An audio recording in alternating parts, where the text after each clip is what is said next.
ভিতরে আল্লাহর ঘর কাবা আছে, এই পৃথিবীর ভিতরে যেমন একটা কাবা আছে, মানুষের দেহের ভিতরেও তাহলে কাবা থাকবে। এই পৃথিবীতে যেমন সিদরাতুল মুনতাহা আছে, মানুষের দেহের ভিতরে সিদরাতুল মুনতাহা আছে।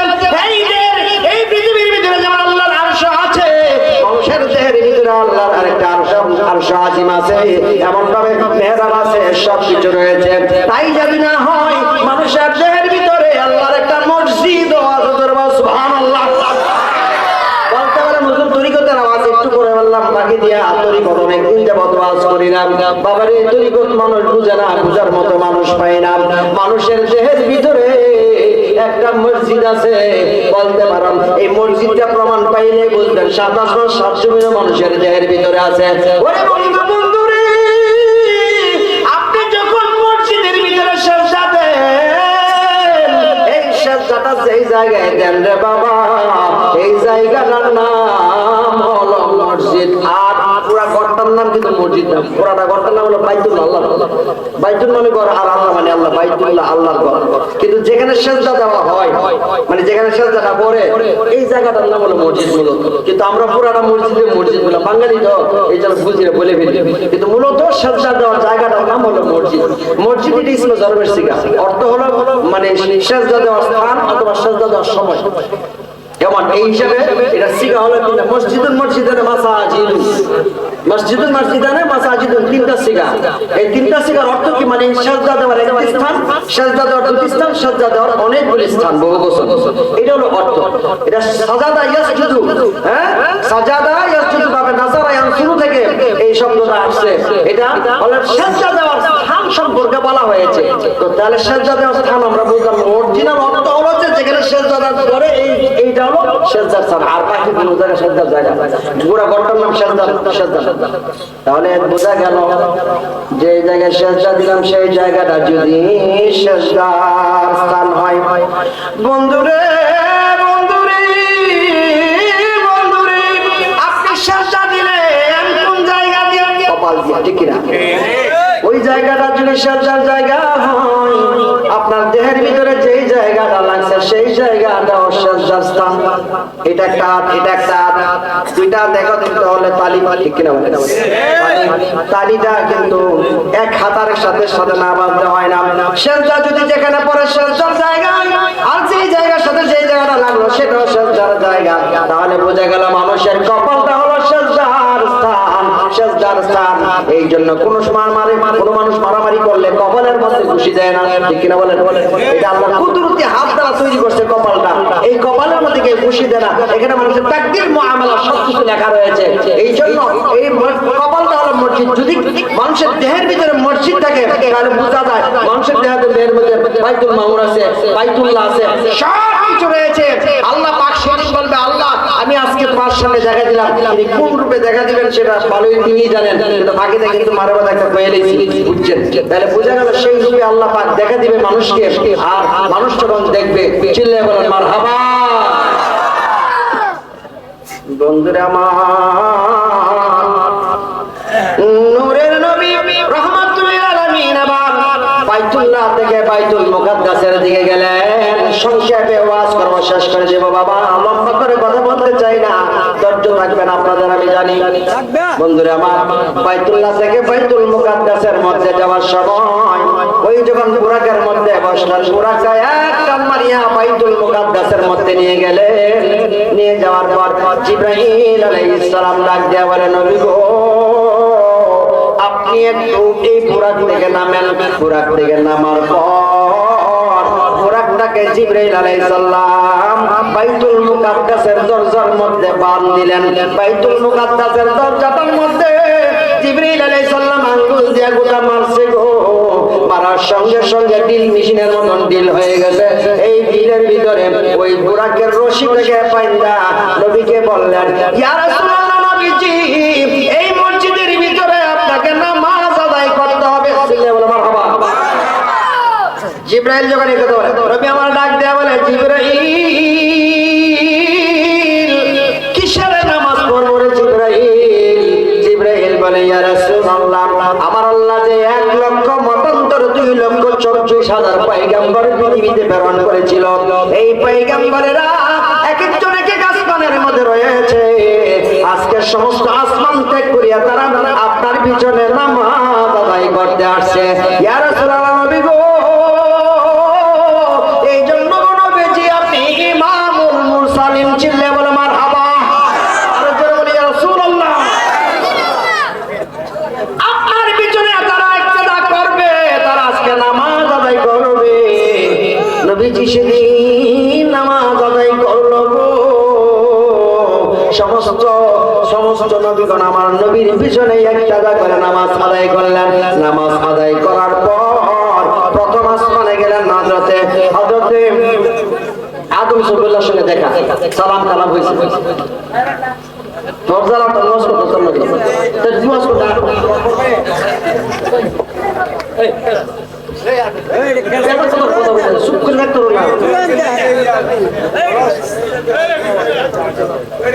আল্লাহুম্মা সাল্লি সাইয়্যিদানা মুহাম্মাদান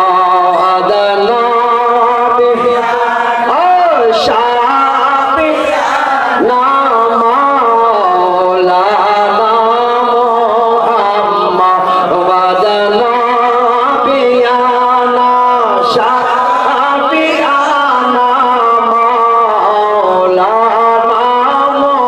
মুহাম্মাদ। তোমার নামে যায়ত গবদুর, তোমার নামে যায়ত গবদুর, ডাকে রে দয় ভরে বিপদের কাঁটারে গণবিজে সোয়া আসন মদিনা। আল্লাহুম্মা সাল্লি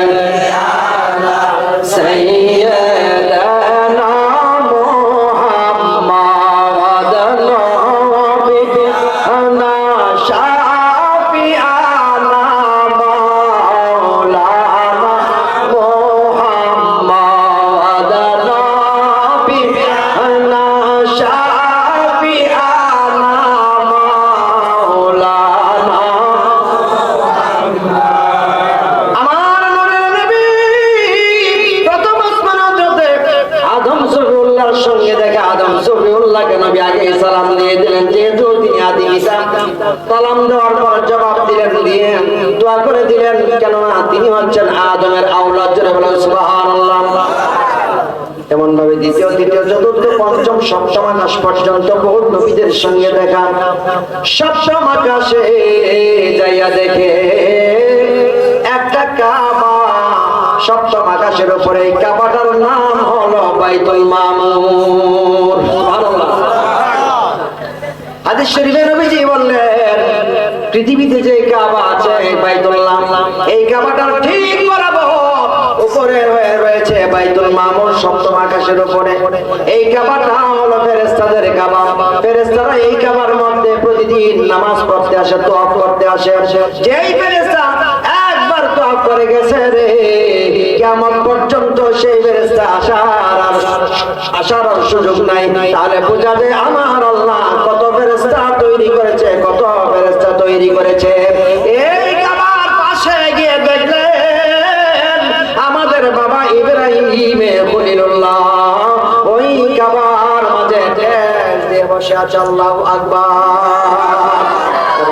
যাইয়া দেখে রে, এই কাবার মধ্যে ঠেস দিয়ে বসে আছে ইব্রাহিম খলিলুল্লাহ। আর ইব্রাহিম খলিলুল্লাহর পাশে ছোট ছোট মাসুম কতগুলি বাচ্চা দেখা যায়। পৃথিবীর শুরু থেকে এই পর্যন্ত যত বাচ্চা মারা গেছে ছোট সময়, তারা তাদের মা ডাকতে পারে নাই, বাবা ডাকতে পারে নাই। এই জন্য আমার আল্লাহ এই বাচ্চাদেরকে মা বাবার শোক মিটানোর জন্য বাবা ইব্রাহিম খলিলুল্লাহর কাছে বসায় দিয়েছে। বাবা ইব্রাহিম খলিলুল্লাহ তাদেরকে আমার আল্লাহ নামের তাসবিহ শিখাই দিয়েছে। আর তারা আল্লাহ নামের তাসবিহ আদায় করতেছে। আল্লাহ আল্লাহ আল্লাহ আল্লাহ আল্লাহ আল্লাহ। নূরের নবী আপনি কোন মনে মাশাআল্লাহ দয়াল নবী আপনি গুণ মনে আপনার জন্য বানায়াছে গো আল্লাহ আপনার জন্য বানায়াছে গো আল্লাহ সারা দুনিয়া গো নবী নবী আপনি নবী নবিয়া মাশাআল্লাহ আল্লাহ আল্লাহ আল্লাহ আল্লাহ রহমতের বান্দার গো তুমি সর্বগুণের গুণী নবী গো সর্বগুণের গুণী মারহাবা আল্লাহ আল্লাহ আহমদ মোহাম্মদ নামে গো নবী করিল সৃজনী গো নবী নবী তুমি নবী ও নবী মারহাবা আল্লাহ আল্লাহ আল্লাহ আল্লাহ নূর মোহাম্মদ নামতে তোমার দয়াল নবে নামতে তোমার সদাই জাগে অন্তরে গঙ্গালের গঙ্গা নবী যে কে বানা জানে নবী গো গঙ্গালের গঙ্গা নবী যে কে বানা জানে মারহাবা আল্লাহ আল্লাহ আল্লাহ আল্লাহ আল্লাহ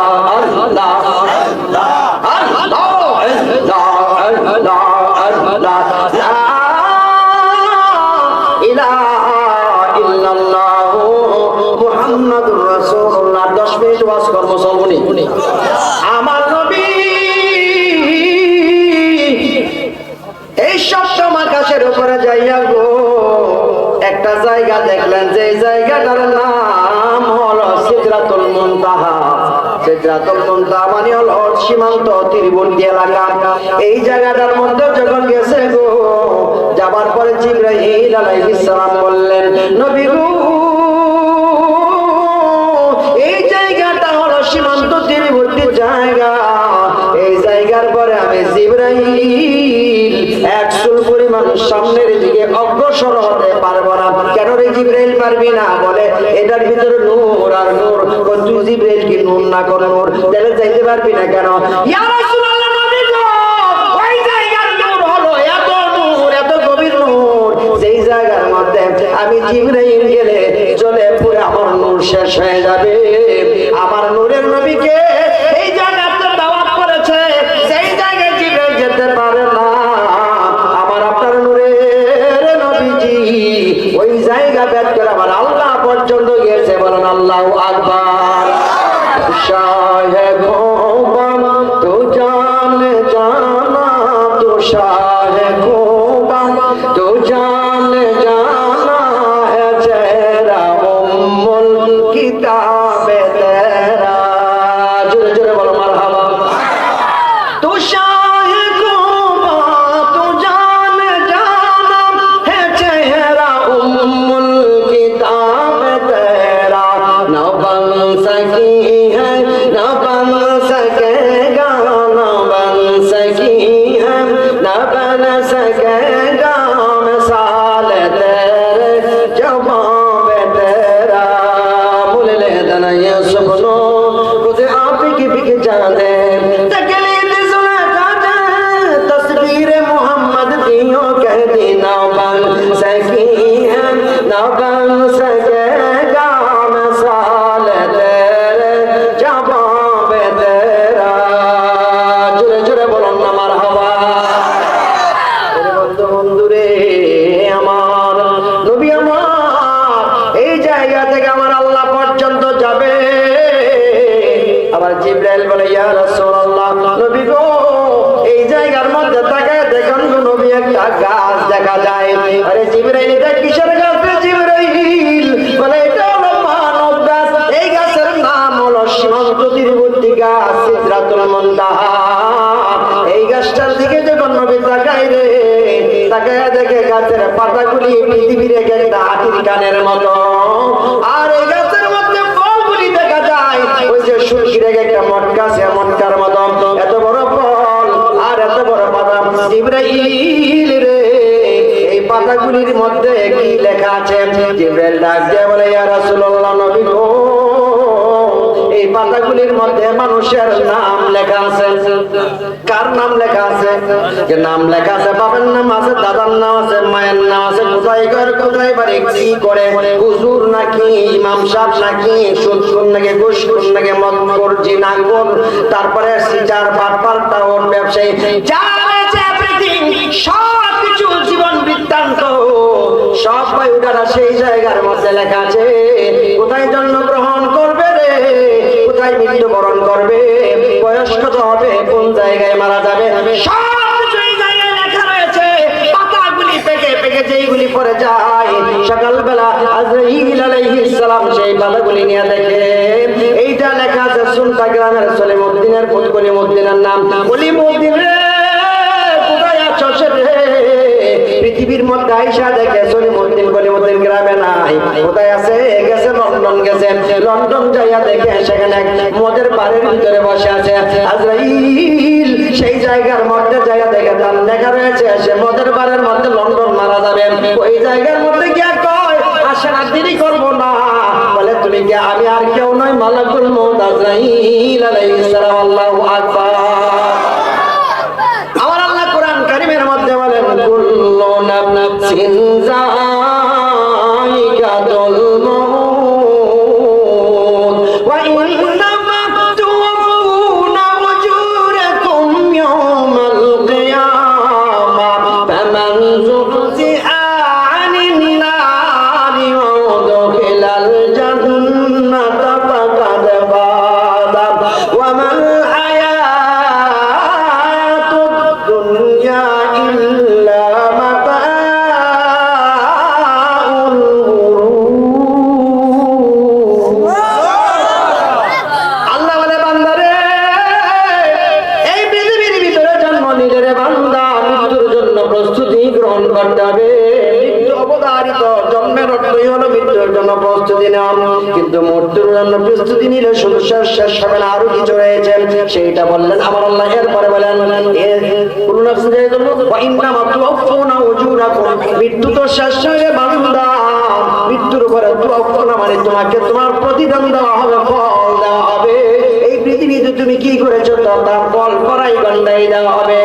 আর এই ব্যক্তি একমাত্র সফল কাম হবে ফামান যুহজিহা আনিন নারি ওয়া উদখিলাল জান্নাতা ফাকাদ ফাযা ওয়া মাল হায়াতুদ দুনিয়া ইল্লা মাতাউল গুরুর।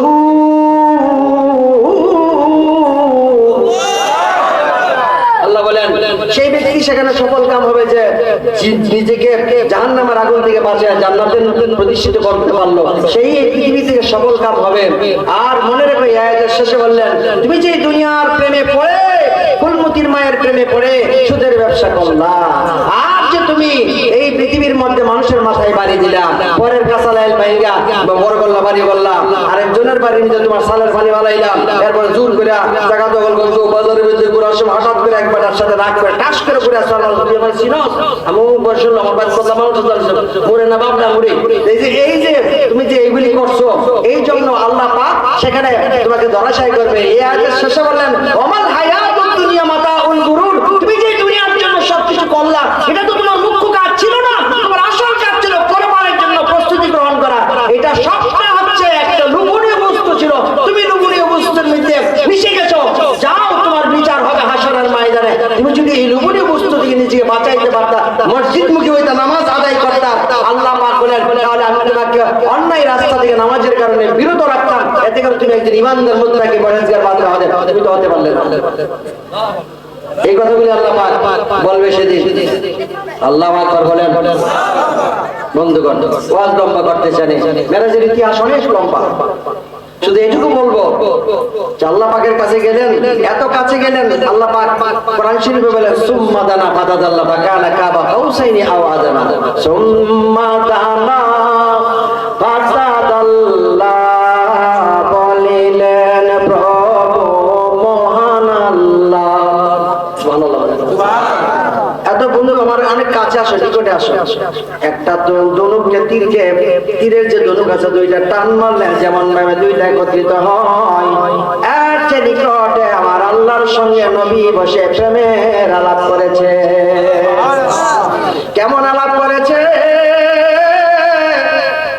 তাফসীর ইবনে কাসিরের ভিতরে লেখে সেখানে 90,000 কথা হয়েছে। কত হাজার? কত হাজার? 90,000 বাঘ হবে, এত বেশি কথা বলেছেন। এই বাঘের মধ্যে থেকে এমন প্রেমের কথাই আছে রে, যেই প্রেমের কথা আল্লাহ আর নবী ছাড়া আর কেউ জানে না। এই বাঘটাকে 30 ভাগে ভাগ করা হয়েছে। এই 30 ভাগ আলাদা কইরা আল্লাহর নবীর প্রেমের কথা যেটা আল্লাহ জানে আর নবী জানে, এটা একমাত্র গোপন। আর বাকি 30 ভাগকে নবীর মধ্যে দিয়েছে। আবার এমনও দিয়েছে ওলি আব্দুল গাউস কুতুবের কাছে। বাকি 30 ভাগ নবীর কাছে আছে। আবার নবীজি যে সমস্ত ভালো মানুষ মনে করে তাদেরকে, তরিকতের মানুষ, তাদেরকে এই 30 পারা দিয়েছে। এই 30 পারা। আর বাকি 30 পারা হলো স্বতন্ত্র সবার জন্য, সার্বজনীন, সবাই আদায় করবে। এটা হলো 30 পারা কোরআন শরীফ। তাহলে এখানে কথা হয়েছে যা, সেই কথা আমরা সবাই জানি না, আমাদের মেমোরিতে ধরবে না। আল্লাহ রাসূলের প্রেমের কথা চিল্লে বলেন মারহাবা। আল্লাহ রাসূল দুজনে প্রেম করিল গোপনে, সাধারণ মানুষ কিন্তু বুঝিল না। বুঝার মতো মানুষ হলে বুঝতে পারে, কথা বলা ঠিক কিনা?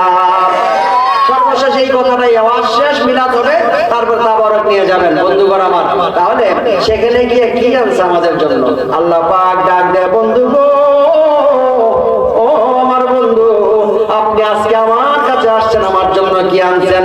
নবী আমার ডাক দিয়ে বলে আত-তাহিয়াতু লিল্লাহি ওয়াস-সালাওয়াতু ওয়াত-তাইয়্যিবাত। আল্লাহ গো, আমি রাসূলের পক্ষ থেকে যত পবিত্রতা আছে, যা কিছু আছে, আমি আজকে আপনার জন্য নিয়ে আসছি যতটুকু সম্ভব। আমার আল্লাহ ডাক দিয়ে বলে, রে বন্ধু রে, বন্ধু রে, আত-তাহিয়াতু লিল্লাহি ওয়াস-সালাওয়াতু ওয়াত-তাইয়্যিবাত। আসসালামু আলাইকা আইয়ুহান নাবিয়্যু, আসসালামু আলাইনা ওয়া আলা ইবাদিল্লাহিস সালিহিন।